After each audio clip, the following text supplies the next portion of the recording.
नमस्कार विद्यार्थी मित्रांनो, आपण सायन्सचा 18वा धडा बघतोय. द एन्व्हायरमेंट अँड अस, पर्यावरण आणि आपण. यामध्ये आपण काल बघितलं डिफॉरेस्टेशन म्हणजे काय, जंगलतोड म्हणजे काय, कोणकोणते मार्ग जाण्यासाठी ही जंगलतोड केली गेली, त्याचे काही प्रश्न दिलेले ते काही मुलांनी व्यवस्थित सोडवले आहेत, बाकीच्यांचे अजून आलेले नाहीत, पण सोडवा ते प्रश्न. त्यानंतर बघितलेलं आपण प्रदूषण म्हणजे काय, त्यामध्ये आपण बघितलेलं वॉटर पोल्युशन, जे की मोठमोठ्या फॅक्टरीजमधून आलेलं जे पाणी आहे त्या पाण्याचं जे आपलं फर्टाईल जे चांगलं पाणी आहे त्या पाण्यामध्ये झालेलं रूपांतर, आणि त्याच्यामुळे जे दूषित जमीन म्हणजे जी अनफर्टाईल अशी सॉईल तयार होते, याबद्दलची इन्फॉर्मेशन बघितलेली. आज आपण पुढचा पॉईंट बघूया. Chemical fertilizers and pesticides are used on a large scale for agricultural. शेतीसाठी मोठ्या प्रमाणामध्ये आपण रासायनिक खते आणि कीटकनाशक, केमिकल फर्टिलायझर म्हणजे रासायनिक खते आणि पेस्टिसाइड म्हणजे कीटकनाशक, are used on a large scale for agricultural, आपण ही सगळं शेतीसाठी वापरत असतो. They seep into the soil or finally flow into rivers with rain water. ही रसायने मातीत जिरतात आणि पावसाच्या पाण्याबरोबर वाहून शेवटी ती कुठे जातात तर इन टू रिव्हर्स. पावसाच्या पाण्याबरोबर ती सगळी केमिकल्स, पेस्टिसाइड त्या पाण्यामध्ये मिसळून ती शेवटी नदीमध्ये पोचतात. Due to several such reasons water and soil get polluted. अशा अनेक कारणांनी पाण्याचे व मातीचे प्रदूषण घडत राहते. This is a dangerous for the plants and animal there. आणि त्यामुळे यामुळे सजीवांना आणि प्राण्यांनाही याचा धोका असतो. Their numbers reduce and eventually they die out altogether, that is they become extinct. आणि अशा सजीवांची संख्या कमी कमी होऊ लागते आणि शेवटी सगळे सजीव हे एक्सटिंक्ट म्हणजे काय तर नामशेष होतात, म्हणजे सजीवांची संख्या ही कमी होऊ लागते. कॅन यू टेल, सांगा पाहू, what would be the reason of air pollution. हवा प्रदूषित कशामुळे होत असावी असं तुम्हाला वाटतं? कशामुळे हवा प्रदूषित होते? तर मोठमोठ्या फॅक्टरीजमधून येणारा जो स्मोक आहे, जो धूर आहे, त्यामुळे हवा प्रदूषण होती. तुमच्या ज्या व्हेकल्स आहेत, मोठमोठे ज्या गाड्या आहेत, त्या गाड्यांमधून येणाऱ्या स्मोकमुळे, धुरामुळेही हवा आपली काय होती, प्रदूषित होते. What are the different purposes for which fuels such as petrol, diesel, kerosene, natural gas, coal and wood are used? Petrol, diesel, kerosene, नैसर्गिक वायू, कोळसा, लाकूड ही इंधने कोणकोणत्या कारणांसाठी वापरतो? तर आता पेट्रोल, डिझेल आपण आपल्या गाड्या चालवण्यासाठी वापरतो. केरोसिन, रॉकेल आपण लाकडं पेटवण्यासाठी वापरतो. नॅचरल गॅस, नैसर्गिक वायू, ह्याचा सुद्धा वापर आपण आपल्या घरी चूल वगैरे पेटवण्यासाठी करतो. कॉल म्हणजे कोळसा आणि उड म्हणजे लाकूड, हे सगळं आपण आपल्याला जाळ करण्यासाठी आपण या सगळ्या गोष्टींचा वापर करतो. Fuel is used in all homes. इंधनाचा घरगुती वापर होतोच. जसं की आपला गॅस आहे, आपण आपल्या गॅसचाही वापर घरी इंधनामध्ये करत असतो. Besides there are big industries and factories in which fuel is used in a great quantities. आणि याशिवाय मोठमोठ्या उद्योगधंदे असतील किंवा कारखाने उभे केलेले आहेत, यांमध्ये सुद्धा या इंधनांचा वापर आपण मोठ्या क्वांटिटीमध्ये करत असतो.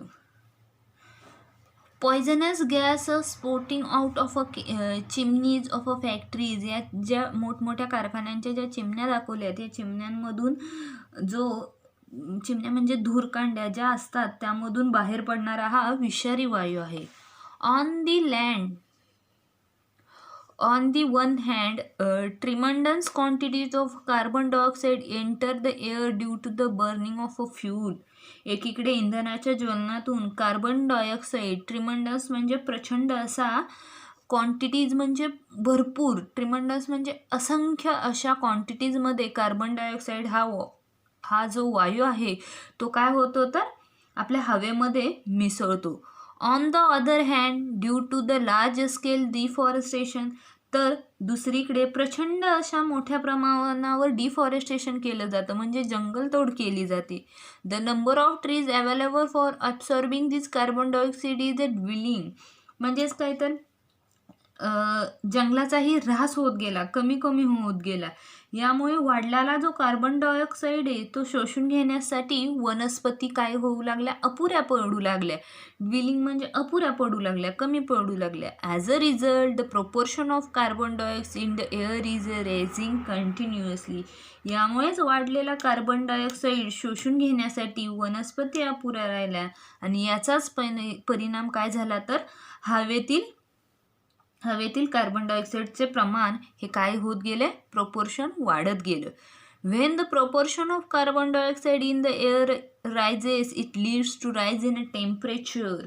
आणि वातावरणातील कार्बन डायऑक्साईडचे प्रमाण वाढले की तापमानही काय झाले, वाढत गेले.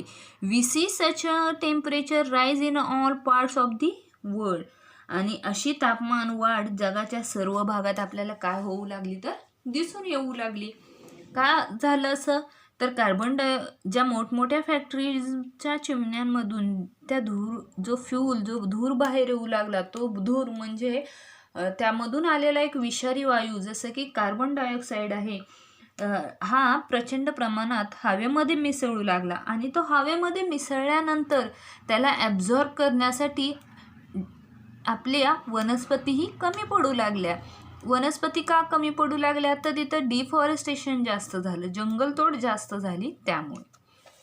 Besides when fuels are burn in vehicles they give out a certain poisonous gas as well as a smoke. Industries also let out some poisonous gases into the air.